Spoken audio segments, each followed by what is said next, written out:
ನಮಸ್ಕಾರ. ನನ್ನ ಹೆಸರು ಡಾಕ್ಟರ್ ಚಿನ್ಮಿರಸ್, ಧನ್ವಂತರಿ ಮಕ್ಕಳ ಆಸ್ಪತ್ರೆ ಹತ್ತನೆಯಿಂದ. ಸಾಕಷ್ಟು ಮಕ್ಕಳಿಗೆ ನೆಗಡಿ, ಕೆಮ್ಮು, ಜ್ವರ, ಮತ್ತೆ ಮತ್ತೆ ಆರಾಮ್ ತಪ್ಪೋದು ಈ ಥರ ನೋಡ್ತಾ ಇದ್ದೀವಿ.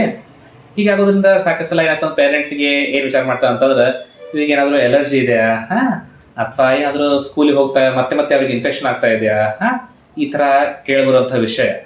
ಆದರೆ ಈಗ ನಾವೇನು ನೋಡ್ತಾ ಇದ್ದೀವಿ ಅಂದರೆ, ಎಡಿನಾಯ್ಡ್ಸ್ ಅಥವಾ ಟಾನ್ಸಿಲ್ಸ್, ಇವು ಈ ತೊಂದರೆಗಳು ಮಕ್ಕಳು ಇರಬೇಕಾದ್ರೆ ಮಕ್ಕಳಿಗೆ ಮತ್ತೆ ಮತ್ತೆ ರೆಸ್ಪಿರೇಟರಿ ಇನ್ಫೆಕ್ಷನ್ಸ್ ಅಂದರೆ ಇದು ನೆಗಡಿ, ಕೆಮ್ಮು, ಜ್ವರ ಆಯ್ತಾ ಬರ್ತಾ ಇರುತ್ತೆ. ಇದರಲ್ಲಿ ನಾವು ಏನು ರೆಕಗ್ನೈಸ್ ಮಾಡ್ಬೇಕಂದ್ರೆ, ಮಕ್ಕಳಲ್ಲಿ ಮಲಗಬೇಕಾದ್ರೆ ಬ್ರೀತಿಂಗ್ ಡಿಫಿಕಲ್ಟಿ ಆಗ್ತಾ ಇದ್ರೆ, ಸ್ನೋರಿಂಗ್ ಅಂದರೆ ಜೋರಾಗಿ ಅವರು ಗೊರಕೆ ಹೊಡಿತಾ ಇದ್ದಾರೆ, ಬ್ರೀತಿಂಗ್ ಮಾಡೋಕೆ ಡಿಫಿಕಲ್ಟಿ ಆಗ್ತಾ ಇದೆ, ಓಪನ್ ಮೌತ್ ಬ್ರೀದಿಂಗ್ ಅಂದರೆ ಬಾಯಿ ತೆಗೆದ್ಬಿಟ್ಟು ಉಸಿರಾಡ್ತಾ ಇದ್ದಾರೆ, ಅಥವಾ ಅವರಿಗೆ ಎಡಿನಾಯ್ಡ್ ಫೇಸ್ ಅಂದರೆ ಅವ್ರದ್ದು ಹಲ್ಲು ಕ್ರೌಡಿಂಗ್ ಆಗ್ತಾ ಇದೆ, ಮೂಗು ಪಿಂಚ್ ಅಪ್ ನೋಸ್ ಅಂತ ಹೇಳ್ತೀವಿ, ಚೂಪಾಗಿರುವಂಥ ನೋಸ್ ಆಗ್ತಾ ಇದೆ.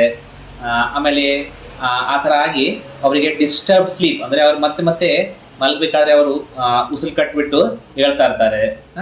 ಅವರಿಗೆ ಡೇ ಟೈಮ್ ಸೊಮ್ನಸ್ ಅಂದರೆ ಬೆಳಗ್ಗೆ ಎದ್ಮೇಲೆ ಕೂಡ ಅವರಿಗೆ ಅಷ್ಟು ಆ್ಯಕ್ಟಿವ್ ಇರಲ್ಲ. ಈ ಥರ ಎಲ್ಲ ಕಂಡೀಷನ್ಸು ಎಡಿನಾಯ್ಡ್ಸ್ ಎಂಬ ಕಾಯಿಲೆಯ ಲಕ್ಷಣಗಳು. ಅದಕ್ಕೆ ನಾವೇನು ಮಾಡ್ತೀವಿ ಅಂತಂದ್ರೆ, ಯೂಶ್ವಲಿ ಅದು ಸರಿಯಾಗಿ ಈಸಿಲಿ ರಿಕಗ್ನೈಸ್ ಮಾಡಿ ಬರಲ್ಲ unless we do x ray adenoid. ಅಥವಾ ಅದರಲ್ಲಿ ನಮಗೆ ಮೂಗಿನಿಂದ ಒಂದು ಮಾಂಸ ಆ ಥರ ದುರ್ಮಾಂಸ ಥರ ಬೆಳೆದಿರುತ್ತೆ, ಅದನ್ನು ನಾವು ಕಂಡುಹಿಡಬೇಕು. ಅದು ಕಂಡುಹಿಡಿದಾಗ ಅದಕ್ಕಾಗಿ ಪರಿಹಾರ ಮೆಡಿಸಿನ್ ಇರ್ಬೋದು, ಟ್ಯಾಬ್ಲೆಟ್ ಕೋರ್ಸ್ ಇರ್ಬೋದು, ಅಥವಾ ತುಂಬ ಲೇಟ್ ಆಗಿದ್ದಾಗೆ ಬಹಳ ದಿನದಿಂದ ಈ ಥರ ಪ್ರಾಬ್ಲಮ್ ಇದ್ದರೆ ಸರ್ಜರಿ, ಎಡಿನಾಯ್ಡ್ ಸರ್ಜರಿ ಮಾಡಬೇಕು ಅಂತ ಹೇಳ್ತೀವಿ. It's a very basic small surgery, but it will give very good results. ಅಂದರೆ ಮಕ್ಕಳಿಗೆ ಅದರಿಂದ ತುಂಬ ಗುಡ್ ಔಟ್ಕಮ್ ಕಂಡು ಬರುತ್ತೆ. It's a very small procedure, it takes hardly 15-20 minutes, and usually it's done under day care. ಅಂದರೆ ನಾವು for 1 ಅಥವಾ 1 day ಅಥವಾ ಹಾಫ್ ಅ ಡೇಯಲ್ಲಿ ಟ್ರೀಟ್ಮೆಂಟ್ ಮಾಡಿಬಿಟ್ಟು ಕಳಿಸ್ತೀವಿ.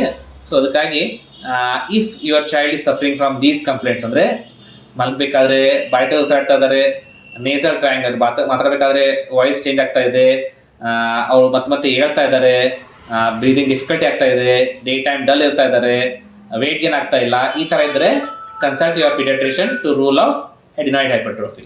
Thank you.